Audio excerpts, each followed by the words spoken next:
on this.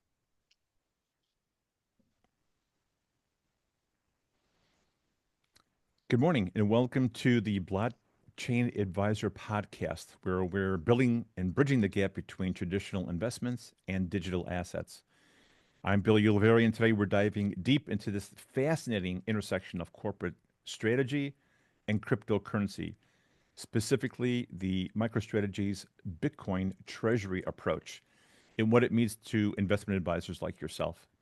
Whether you're curious about the Bitcoin yield, risk management, investment narratives, overvalued or undervalued concepts of common stocks, or especially in MicroStrategies in this case, you're in the right place. And so stay tuned and listen to an incredible interview with Emil Sandstedt. He's the author of the Money Dethroned series that is available. And we're going to talk about MicroStrategy's Bitcoin strategic reserve, or Bitcoin's corporate treasury, the infinite money flywheel, and all these things that Michael Saylor is very fond of saying. So, Emil, thank you so much for joining us today, this early in the morning. Thank you, Bill. Thank you for inviting me to your podcast. Yeah, it's great to have you here. So why don't we just get started right away, and let's get into a few questions here I have off to the side. And so explain to our listeners, Emil, what the Bitcoin yield is, and how does MicroStrategies generate this money? Where do they generate all the things that we're talking about for this particular podcast? I think to start from the beginning with regards to the Bitcoin yield, we have to first realize that there's a number of narratives surrounding MicroStrategy that is driving up the price of the shares. So strong narratives are making retail investors bid up the value of the shares. So they're right now trading at a premium to net assets. So the net assets of MicroStrategy, in essence, it's Bitcoin holdings. So the yield comes from the premium to net assets. So because of the narratives, the shares are going up in value. They trade right now. I think the premium is about, well, the shares trade at a multiple to net assets of 2, but just recently they traded at a multiple to net assets of 3, and that means that it trades above its real assets after all the creditors have been paid what they're due. So we can establish that the company is trading at a premium, and to capture this premium, MicroStrategy, or Michael Saylor and his team, they're doing two things. Essentially, the two arms of the 21-21 plan. One arm is the ATM offerings, so they are issuing new shares to sell to the market, and the other arm is through the convertible bond offering, the convertible bond issuance. So through those two arms, the yield is extracted through the premium. And I think it can be good if I give an example how this Bitcoin yield is created. So let's say the company is trading at a multiple to net assets of 3. It was trading at 3 a few weeks ago, I think. The company can then issue $300,000 worth of shares, sell those shares to receive $300,000 as proceeds, and use $100,000 of the proceeds to buy one Bitcoin. Let's say a Bitcoin is $100,000 for simplicity. That means that the Bitcoin per share within the company, the net assets, has not changed. The Bitcoin per share through these operations stay constant, while the company nets $200,000 in a risk-free profit. So this is the arbitrage trade. This is extremely lucrative for the company, and this is where the majority of the yield stems from, through these arbitrage trades. Then you have the convertible bonds. That's not technically an arbitrage, but as long as they convert, the company also extracts Bitcoin yield in this fashion. MicroStrategy is really doing anything different than other companies whose shares are overvalued and they issue more for a particular reason? Or when they're undervalued, they just do stock buybacks? Why is what Michael Saylor doing so interesting? Well, I would say because it's an arbitrage. The asset side of the balance sheet of the company is that's financial assets. They're traded 24/7. They're fungible. They're liquid. It's by definition an arbitrage trade. So I know that it's popular to compare to other companies that issues shares at a premium to net assets, but usually they are doing it not for some type of arbitrage trade. They're doing it to invest in, for example, a new factory. The normal at the market operations, they're not to take the proceeds to all investors in this way. So this is how the yield is extracted, and by definition, it's an arbitrage. So it's quite funny to me to see that people argue that the premium must persist, because it assumes, I think that it assumes that Michael Saylor do not really like Bitcoin, because an arbitrage trade, that's risk-free returns. It's a risk-free Bitcoin. So to say that he will leave free Bitcoin on the table, that to me is quite an interesting bet to make. So this is why I'm arguing in my report that I wrote on the company that there is no incentive for Michael Saylor and his team not to capture this premium, not to drive the premium to net assets down to 1, so that the company trades at net assets. And I think we are seeing that this is what they're doing. You could have this thesis even before the 21-21 plan was announced, but when it was announced, that's it. You saw that the largest ATM offering in human history was being prepared, and that's exactly for the reason I'm telling, that they're to capture the premium while it persists, and after it's captured, then they can start any potential banking operations and try to use the Bitcoin for some specific reason. But Bill, I would like to bring up one more thing. Sure, of course. We have these two dynamics. We have a premium to net assets growing; it's still large, and we have the company simultaneously capturing the premium in all these treasury operations. This means that the Bitcoin yield is being created every day, and year to date, right now, the Bitcoin yield is I think it's over 70%. So this we can compare with traditional finance, where you can get perhaps an annual yield of 4, 5, 6%. Well, MicroStrategy has a Bitcoin yield year to date of 70%. So it sounds amazing.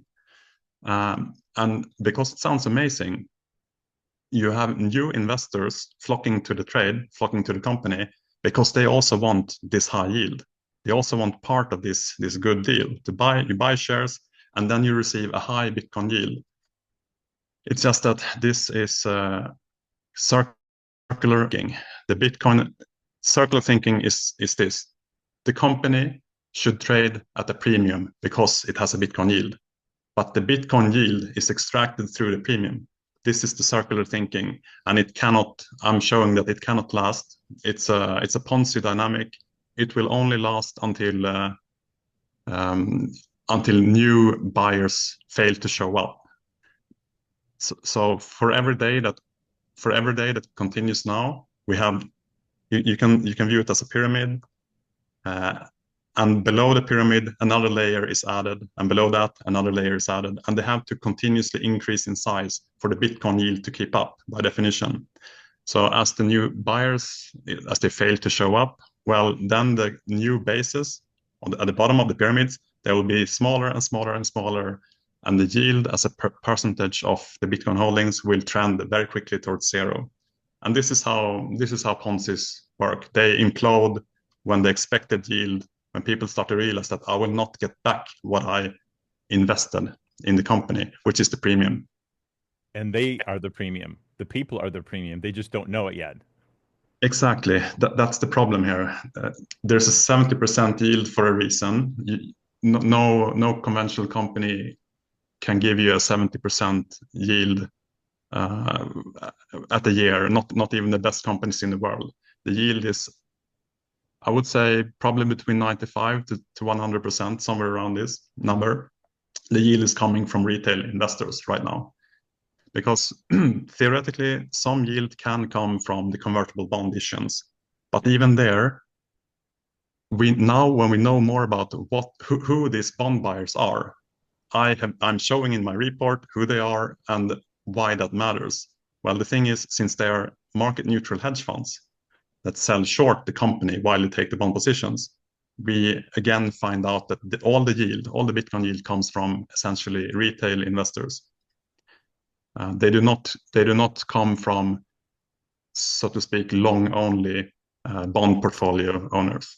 I spoke with a trader yesterday off the record who does Bitcoin arbitrage globally, and he said the only people really making money in this trade, it wasn't people who were buying Bitcoin or Bitcoin volatility and selling MicroStrategy's volatility, because those guys blew up. The volatility on the MicroStrategies went crazy, and all the short gamma traders really got hurt. But where they're making money is that the convertible bond guys are basically buying the convertible bonds. They're buying volatility at about 110 volatility, and they're selling short the volatility and MicroStrategy options at 150, 160, 170. So they're extracting about between 40 and 60 points of volatility between the two. And it's only a small handful of people really doing it, but that's, I think, apparently where the money's being made is by selling short the volatility and MicroStrategies, but buying the long bond, convertible bond. Yeah, the thing is, the demand, the whole convertible bond issue demand, it's synthetic in a way. It's fake because Michael Saylor, when they are issuing the bonds, they can tamper with the, let's say, the maturity date or the strike price of the embedded call option, and they can price the bond at wrong implied volatility. So they can misprice them, making them a bit cheaper than they ought to be on the market. Mm-hmm. So by doing that, you get an oversubscription of the issues, which is what we have seen, to my knowledge. So at day one, when they start to trade, they immediately start to trade up between 5 to 10%, which is they were slightly mispriced to give the impression to all us people that there's a huge demand for Michael Saylor's bonds. Mm-hmm. But if you misprice a bond at issuance, of course there will be interest because it's an arbitrage. It's free money because they short the shares simultaneously at delta while they go long the bonds. So this is one thing that I'm pointing out in my article as well, that it's actually a facade so far. The whole bond arm of the 21-21 plan, it's to prop up the narrative for retail investors. It has nothing to do with MicroStrategy. Does not make much money on the bond issuance. In fact, they might even, in some ways, they lose money because they have to misprice the bonds, etc. So by having these issues oversubscribed and have it look like there's an immense interest in bonds that give you Bitcoin exposure, retail can view this and they can think, so the regulatory arbitrage narrative is true. There's a regulatory arbitrage because these the persons who manages these bond portfolios, they're not allowed to own Bitcoin outright. They're not allowed to own the Bitcoin ETF outright. They're not allowed to own MicroStrategy shares. So the only way for them to get long Bitcoin exposure is to take a position in the convertible bonds and hope that they convert in the future. Well, now we have it black and white. They're nowhere to be seen because it doesn't make sense for a portfolio whose purpose it is to be very careful with risk, because let's be honest, that's why the regulation is there in the first place. Yes. They want to lower risk. So I think it's very far-fetched to assume that among the many buyers of the convertible bonds, there are these people who want to buy Bitcoin at implied price of $200,000 up to $300,000. It just simply is not true. Yeah. But still, retail believes it. Yeah, and sometimes when we reach peak areas of overvaluation, whether it's in the stock market and Apple shares, in terms of their trading at like 41 times earnings versus 16, I asked myself, what am I missing here? It seems so ridiculous, whether it was real estate, back in 2007, 2008, zero interest rates, and we saw in 2020 after COVID. What do you think Saylor's exit plan here is? Do you think is it just because he has almost an obsession with accumulating Bitcoin? Is this just a way to really, at the expense of incoming investors, take advantage of what he can do with Bitcoin that he can't do with his own shares of MicroStrategy, and that is grow the company? He was very vocal saying that his company really wasn't growing that much. It had some good cash flow, but it was maybe a 4 billion market cap. two and a Hmm. half, 3 billion at the beginning of 2020. Before that, maybe he's just, maybe he's just. I don't want to say this is a virtuous trade for him. I'm just saying maybe he's just exploiting and taking advantage of a regulatory arbitrage or regulatory loophole that we shouldn't really fault him for. I mean, it's Yeah, the thing I do concede that there is some regulatory arbitrage to be made, but I think that is very small. Of course, we have all these pension accounts that they're not allowed to own Bitcoin outright. They might not be allowed to own the Bitcoin ETF. So the only way for them to get exposure to Bitcoin would be to buy MicroStrategy, even at the premium to net assets. But I do wonder how large share of the pie that is, because I have pointed out earlier that investors are agile. Many don't hold the majority of their savings in the pension accounts. They have personal savings as well. Mhm. So if they want Bitcoin exposure, they can use the accounts that they have and manage in their in their unregulated accounts, so to speak. They can buy more Bitcoin. They can over invest in those accounts to compensate not being allowed to invest in the pension accounts, if that makes sense. Yeah. So I wouldn't lend credence too much to this regulatory arbitrage narrative. I don't think it is that strong. I would understand it if the premium was perhaps 1.2, 1.3, that there is some demand, people that want to get the Bitcoin exposure, but not overpay too much. Mhm. But to overpay 100 to 200%, I don't think that's reasonable to assume that many are doing it. Some will do it, of course. Sure. I know that there are investment advisors that I chat with that have purchased and are purchasing MicroStrategy's shares because their own custodian, the people that run all their back office operations, the large investment advisory firms, won't allow them to sell cash secured puts. They're very, very restricted in the type of investment strategies that they can do for clients. And so the only way to get Bitcoin is through the Mm. back door, being MicroStrategy shares. Yeah. But what I don't understand, Emil, is if you're a pension plan, it should be just a simple redraft, a recreation of your investment policy statement. I would think that most pension plans permit investment in alternative asset classes. You can do forestry, you can do farms. I mean, solar, wind, there's so many different things you can do in the alternative side. Why not just like in one day redraft a investment policy statement and then just buy Bitcoin outright and have Coinbase as custodian or BitGo as custodian or buy the shares of an ETF? Why is that such a regulatory problem? I think that some of these, or not maybe not all, but some, they are restricted by federal or state laws, or in my case, national laws Hmm? that pension funds or pension accounts should not be allowed by law to take on the kind of risk that comes with I don't know, commodity investments or cryptocurrency investments. So while we can think that is wrong, that we should be allowed to trade whatever we want with our own money, I don't think that's really the case. But for private pension accounts, yes, I agree with you. There might be we just maybe have to wait some time for enough investors to send them email or call them like, Right. I want to change this so that I can buy what I want. Isn't it just an interesting contradiction? And that is for the pensions who are not allowed or not permitted to own commodity-based investments or cryptocurrency in their accounts because it's too risky. They're actually buying the most risky asset that's available, and that is they're paying for MicroStrategies at a 200% premium to Bitcoin. Like, isn't that something? Good point. The unintended consequences of national legislation, for sure.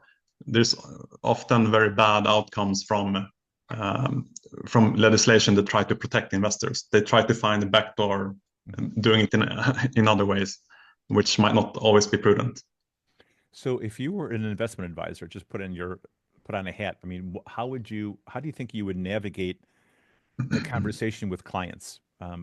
Would you talk them out of MicroStrategy? And I'm not even quite sure that's a great question, but would you talk them out of MicroStrategies? Would you still try to advise them to own pure Bitcoin in a Coinbase wallet or some other vehicle? I mean, I'm just, I would tell them that if they really want to buy Bitcoin now for these prices, over $100,000, first I would ask them, did you want to buy it when it was 20,000, or what has changed? If the only thing that changed is the price and not the fundamentals, I would try to talk through, like, are you sure you're not just chasing a ticker price here?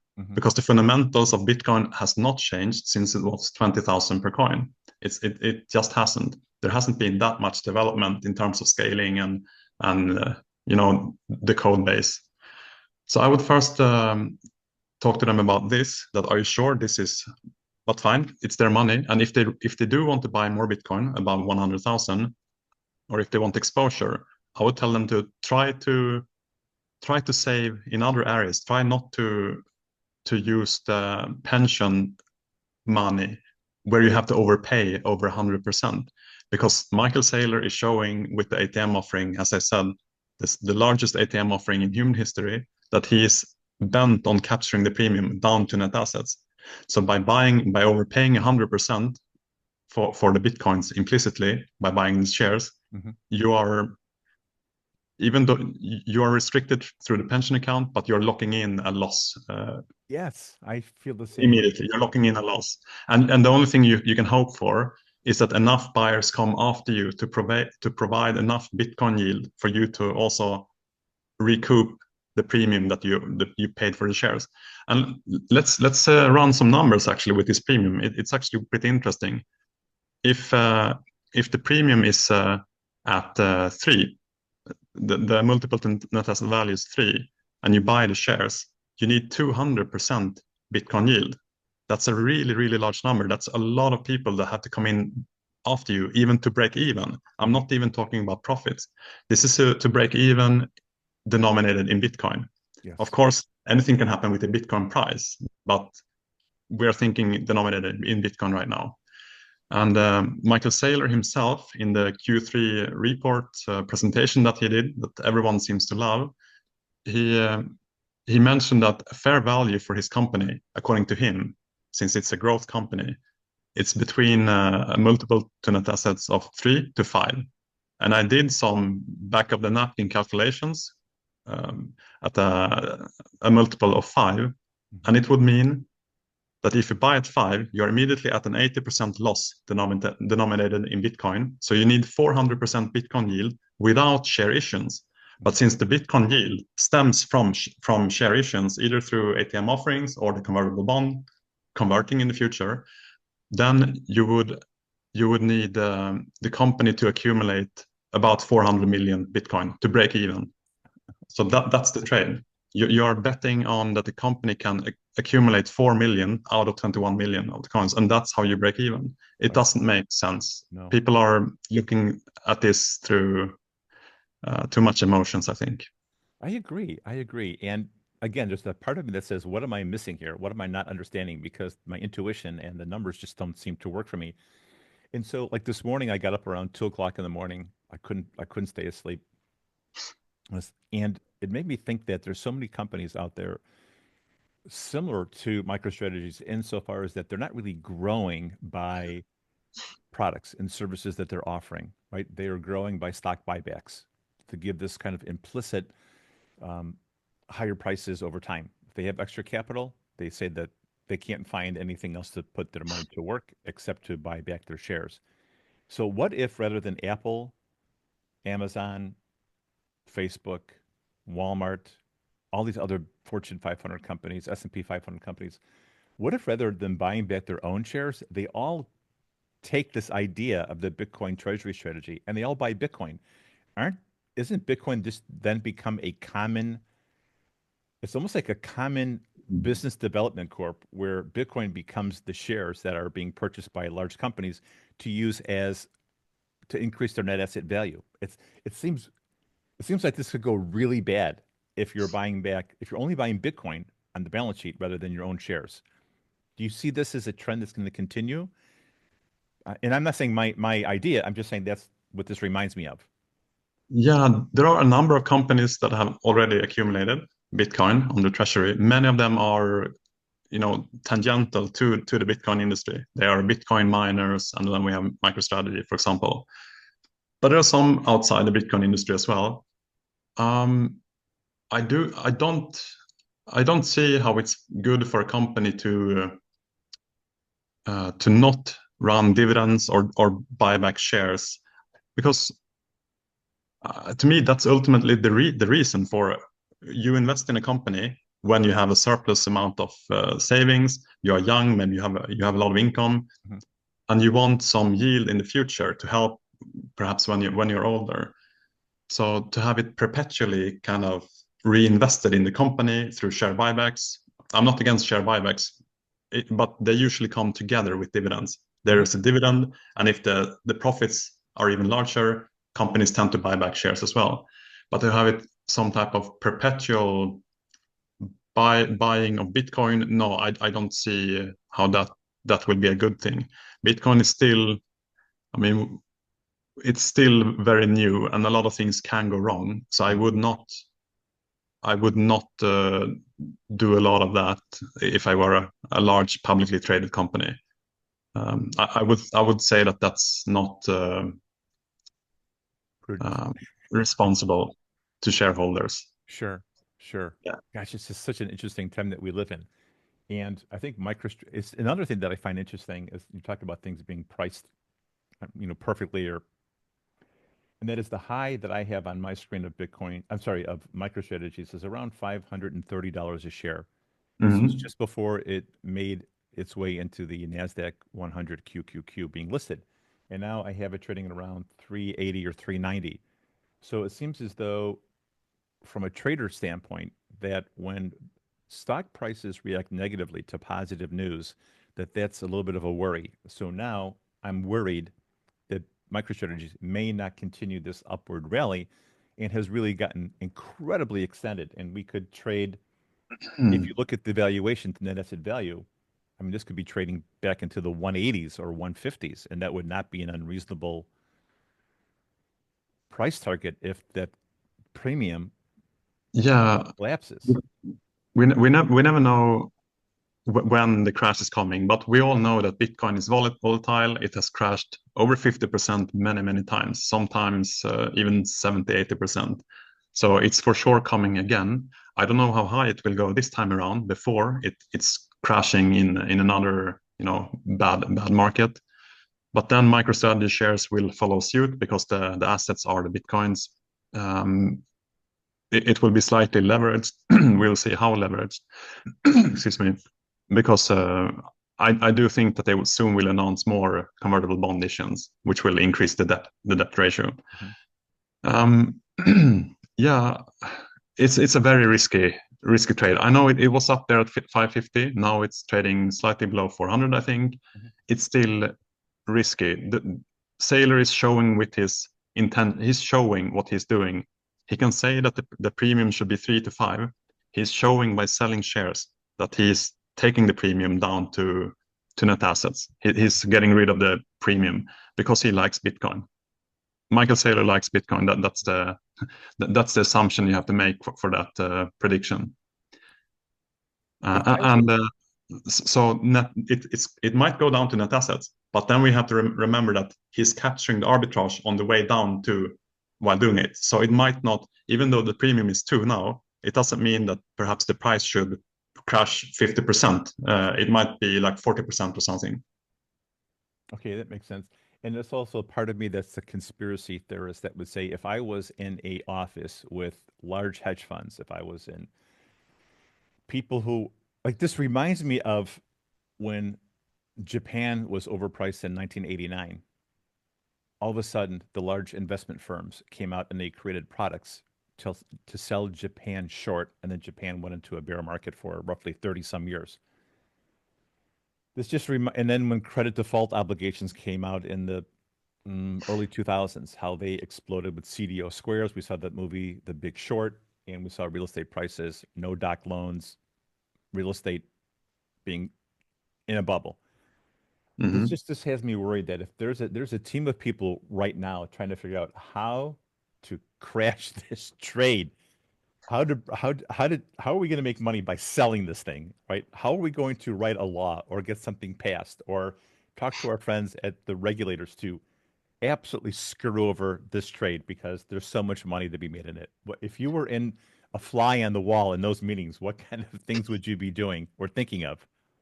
I would look at the volatility of the shares because we know that the market neutral hedge funds. the arbitrage guys, they're interested in the volatility. They're gamma traders, so they make money if the share price goes up a lot or if it goes down a lot. And they lose money continuously if the price doesn't move, because then you have the theta, the time decay of the call option. So if the price doesn't move, they lose money. They're only interested in the company if it's volatile. They don't care about Bitcoin because they're short the shares as well. Right. So they are implicitly long Bitcoin while shorting Bitcoin. They don't care about it. They want the volatility. So I think if they start to notice that the volatility decreases, the implied volatility, then we might see that it's harder and harder to get them to get the interest to subscribe to the issues. And the less volatility, I guess, the less riskier it will be for these other arbitrage funds to come in, those who short MicroStrategy and go long Bitcoin, those who want to capture the premium. Mm-hmm. So I think those guys can step in sooner or later when they think it's safe enough. But I also think that sooner or later, retail will understand what Saylor is doing, and they themselves will collapse the premium.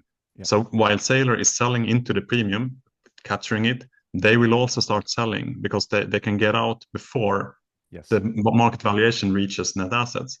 They can recoup some of their investment instead of seeing 50% or 70, 60% losses.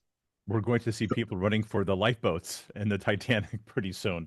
Yeah, I think so. I don't know how long time it will take for people to realize the dynamics of the whole thing, because most people are not really interested here in seeking out let's say, the bear case.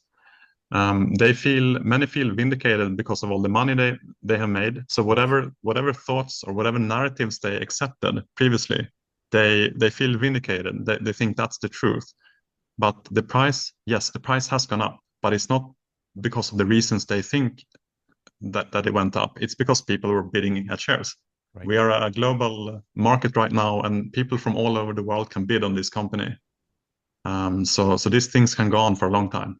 And it's so interesting, Emil, and that is just in in our brief conversation going back and forth on Twitter, somebody reached out to me through a direct message, and it was an investor in MicroStrategies, and we actually did a Zoom call yesterday, and we've been chatting maybe 3 or 4 times on Zoom. He owned 500 shares, 400 or 500 shares of MicroStrategies in his individual Wow. retirement account, and he bought it several years ago, like in 2020, when Saylor began talking about it. And he has a very handsome profit. But our conversation, you and um, Alan Natowski, I think it is, raised his curiosity. And once he understood what you guys were talking about with this flywheel strategy, especially your posts, he was like, uh-oh, it's time for me to head for the exit. So he's locking in some profit by selling his shares. And I think that that's the right thing to do here, unless there's something that I'm missing. But I don't think that there is. I think you're 100% spot on your evaluation and concepts of the Bitcoin, yield, where it's Yeah, coming yeah. from investors, new investors. If there's life-changing money in the trade, I would absolutely think that it's correct to take the profits. If there is a very, very small investment and it's your casino money, then fine. Even if it's definitionally a Ponzi scheme, it doesn't really affect you if it's very little money. But I have seen there is a tendency to go all in, or at least have some weight between Bitcoin and MicroStrategy. And there will be horror stories after all this is over, because I have seen people go all in with their parents' money or the grandparents' money, and they don't understand what's going on. Right. Some of these people will become much richer because no one can call the top on these things. But Ponzi's, by definition, they always collapse towards net assets. And in a conventional Ponzi, that's zero, because the proceeds from the new investors, they go out immediately to the old investors. But now it collapses towards net assets, which is the Bitcoin holdings. So Right. you don't lose everything. Uh, the outflows to the old investors, they are kept within the company still. Hmm. And the old investors have a claim on that through the company shares, legal claim. So do you Um, think I'm here on the Amazon page, and I see that you wrote Money Dethroned in January of 2020. It looked like it hit the uh, And then another book, Money Dethroned, A Journey Through Ashes in December of 2020. So you've written two books, both in the year 2020. Do you think that you're going to be writing a book on this Michael's on the strategy of MicroStrategies, the treasury Well, that we've been it discussing? it crossed my mind, but then I decided no, it's better just to publish it for free to everyone because it's good. It's good if the information gets out there, the dynamics of the whole thing. Um, yeah, I don't think as many would have read it if I published it as a book, which they have to buy. Hmm. So at least now you get some eyeballs on it. Some people will actually look through this and think through it and might take some money, take some profits. Some people will not listen and they will go on. And of course, ultimately, I can be wrong also. It's up for the reader to decide. For sure. But I do think that I took the right approach there, publishing as an article. So Well, Emil, I really appreciate your time this morning. I don't think there's any other topics right now that I have to cover, but maybe I can impose on you a little later down the road as this whole Saylor strategy pans out. How can people get in touch with you or contact you, buy your book? Like, feel free to shamelessly promote your work because I too am an author. And yeah, I would actually not advise people to buy right now because I just published a collection which consists of the two previous books, and I'm still waiting due to supply chain issues. I'm still waiting for examples of them to reach me. So I want to check that the formatting is correct and everything. I think it is, but I do want to check it. But they can find me later on Amazon. Just search for Emil Sandstedt or Money Dethroned. You will find the books. It's about monetary history, how money emerged, how it evolved over time, and why we ended up with silver, gold, and then paper money, and why paper lost its redemption to something real in the end. since you brought up gold, let's just have a 2 minute conversation about Peter Schiff. All Peter right. Schiff continually bashing Bitcoin, promoting gold. And now I did my own little Excel spreadsheet going back to the gold panic of September 24th, 1869, when gold was 32 or $35 an ounce. And since then, gold has performed and returned 2.82% over 155 years. What am I missing? Why is gold still? And then I did another study where if you take the price of gold, which is roughly $2,900 an ounce, and you subtract the jewelry component and you subtract the electronic component, and you're only left with the monetary component of gold, gold should be trading at about $1,000 an ounce. Is Bitcoin the new gold, digital gold? Is is Bitcoin itself a misplaced asset class and Bitcoin and gold is just oversold, underappreciated? What's going on with gold? I don't think gold is a boomer rock like some people try to argue. The price increase of gold, in my opinion, measures the depreciation of paper. It measures the inflation. So to me, gold is still the ruler. Actually, it's how you measure the loss in dollars, for example. So when gold increases against the dollar, that's actually the dollar decreasing in value because Yes. of inflation. Gold and Bitcoin, they're similar in some regards, but Bitcoin is still, I think we're still early. I think gold is the best comparison. You know, the digital gold narrative. I think that's still the best comparison because Bitcoin is absolutely not money right now. It's not currency. It doesn't. It's not used in commerce. Let's say. Hmm.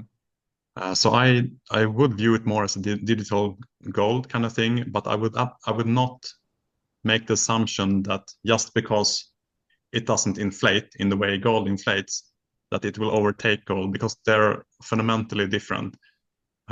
Gold will always be gold, while Bitcoin, I still think there is a risk that Bitcoin changes, that there's some kind of change to the code base or more splits or some kind of event happening. That means that whatever Bitcoin you bought, let's say 5 years ago, might not be the same Bitcoin in 20 years or in 30 Hmm. years.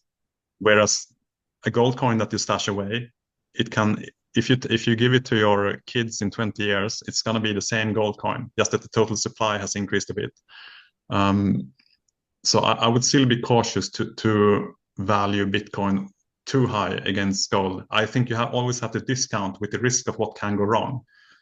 And there's a lot that can go wrong. That does not mean that I value Bitcoin at close to zero Hmm. or anything like this. It just means that if you're comparing it to gold, you need to take the valuation of gold and discount what risks, what extra risks do Bitcoin have, and what extra advantages do Bitcoin have.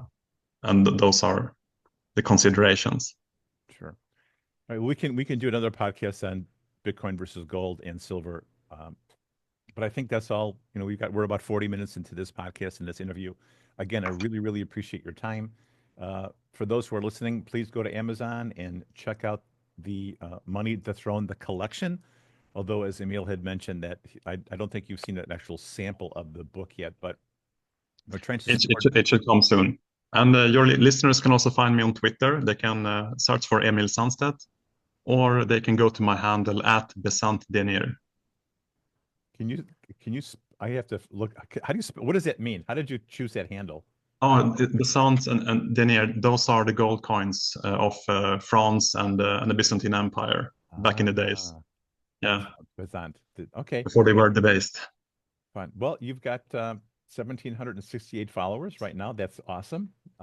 Just keep on being a voice of reason out there, Emil. I think so many people, especially investment advisors, need to listen to your story to protect your clients. And I love what you're doing.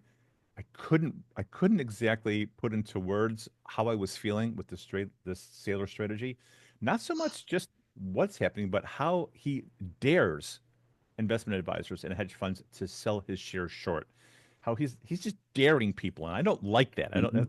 I don't want to say he's a bully because I love and I admire Um, him. I mean, I love Saylor. I love everything he's done for the Bitcoin community. But there's just something lately about his message. It just kind of rubs me the wrong way. And you were able to articulate it in words when couldn't. I was still and, grasping for those. and I would like to point out that even that narrative, even the dare to short, even that felt wrong to me because he was saying that I dare you to short the stock, then you will have to buy it back when we need you to. And I thought about that. Why would you need us to buy back the stock if it increases in value? So even what he was saying didn't make a lot of sense. But I guess it's just his way to to kind of bait the short sellers, of course, and that's fine for a CEO or a former CEO to do. Um, yeah, Right. Yeah. I've heard CEOs talk about, investors should be buying our stock. Investors should be investing in our company. We have this great vision, but I don't think I've ever heard a CEO say, "I dare you to short yeah. our stock," um, because by causing a short squeeze, a gamma short squeeze, then he can unload those shares to buy more Bitcoin. So It's it true. is He can create some volatility by having some type of short squeeze. That's true. right. And right now, I think most of the short interest come from the convertible bond owners because they're shorting while they enter the trade. Right. Um, yeah, but yes, a final word also. If your listener is interested to make sense of what we have talked about tonight, just go to my article on Medium. It's called let's see here. It's called "All Your Models Are Destroyed: The Rise and Future Fall of MicroStrategy." So by reading this, it's even more essential if you are invested in the company to read the bear case. Yes. If you have a heavy investment in something, it is in your interest to seek out what can go wrong with this interest. Not because nothing helps by pretending that there aren't any issues. Yes. Some narratives within MicroStrategy, they are correct, and I have publicly written which are correct and which are absolutely wrong. And there are much more wrong than right now. So seek out my counter case for your investment if you're have invested, and then you can see for yourself whether what I'm saying is good or bad. Prices in markets always go to fundamental value in them. Markets are not a democracy. They always go to fundamental value. It can take 1 year, it can take 10 years, but it's in your interest to find out the truth, not what a majority of people think right now. No, I agree. And again, once again, the contradiction of, traditionally we believe that demand causes higher prices. But my friend who works for a $1 billion hedge fund says, no, higher prices bring about demand. And I feel like this is the case with MicroStrategy shares. It's the higher prices are causing the fear of missing out, which is creating demand at the wrong time, especially at the wrong price and valuation. So Emilio, Yeah, thank you again so much for being with us, and I look forward to having a conversation with you again. yeah, me too. Just I'm happy to come on again, and thank you for inviting me. Have a good day, Phil. You too. Take care.